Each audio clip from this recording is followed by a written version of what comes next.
Oh, where would you be? Oh, hello. Nailed it. There she is. Debbie Hernandez, I was just saying, look at you here on our Memorial Day weekend. Yep. So I appreciate you coming in. Thank you. And you told us that, a lot of people do some painting projects over the long weekend. You know, it's a big painting weekend. There's a big sale at Home Depot, so you can get $10 off of a gallon or $40 off of a 5-gallon bucket. So this is, even if you're not painting this weekend, it's a great time to purchase your paint. And even if you don't know what colors you want, you can purchase actually the cans, don't open them, and then when you pick your colors, bring them back in and we'll tint them for you. So, I know, you're welcome. What? Mind blown. So Okay. it's a great weekend to purchase and to do painting, with the extended weekend. There's a lot of different types of paint to look at, so it's hard to decide what you want.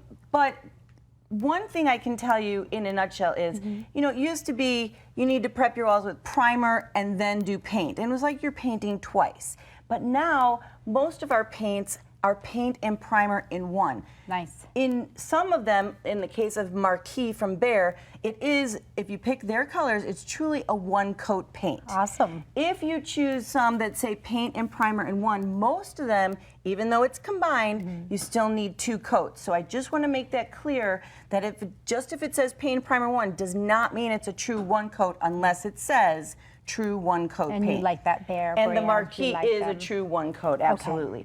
And then when you're painting, you've got rollers, you've got brushes. There's so much to choose from there. So we've tried to break it down and make it a little easier for everybody. When you're looking for rollers, you've got the real inexpensive ones. And there's a system now at Home Depot where it's good, better, and best. And Scott, if you can see here on the package, it says good, and then there's better, and then there's best. And the difference is, the real inexpensive ones can shed on your walls and you get the little pieces.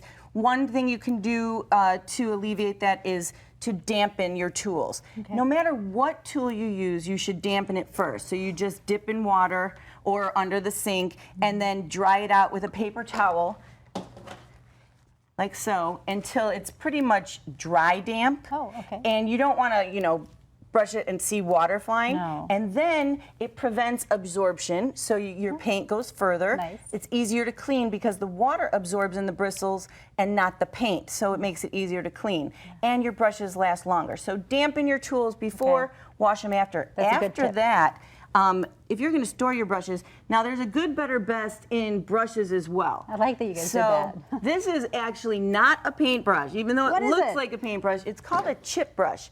When you have peeling paint on your windowsills or your walls, that's supposed to be used to get that stuff off. It's not used to be Oh, it's just like a as a duster in a paintbrush. way. Exactly. Okay, got it. But you want to use a good quality paintbrush, a Wooster or a Purdy. They have natural fiber bristles and they're really good quality. If you take care of your Purdy or your Wooster, it will take care of you.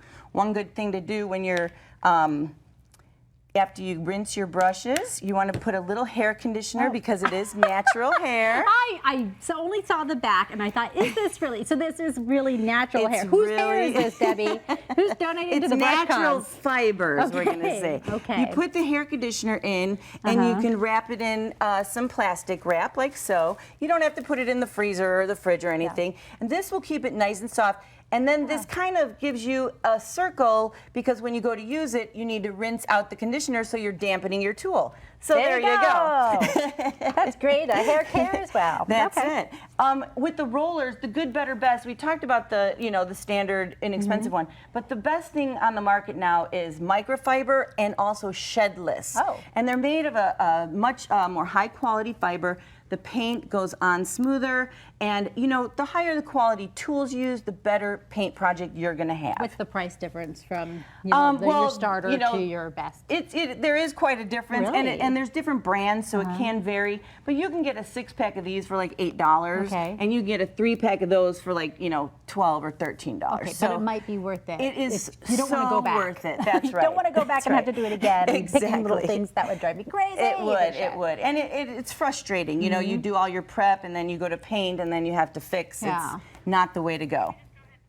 Okay. I love this thing right here, but what are we going to talk about when we see you again? When we come back, we're going to talk about prep, how to get razor sharp lines, which is a huge problem for a lot of people, and also patching holes and making that really easy. So all kinds of different painting hints and tips, big paint weekend, big paint sale at Home Depot. And all kinds of tools I've never seen before. I love it. We're going to get to those. Yeah, we'll figure this out next time I see Miss Dad. We're going to send you off the break, but stay with us. We'll be right back, Arizona.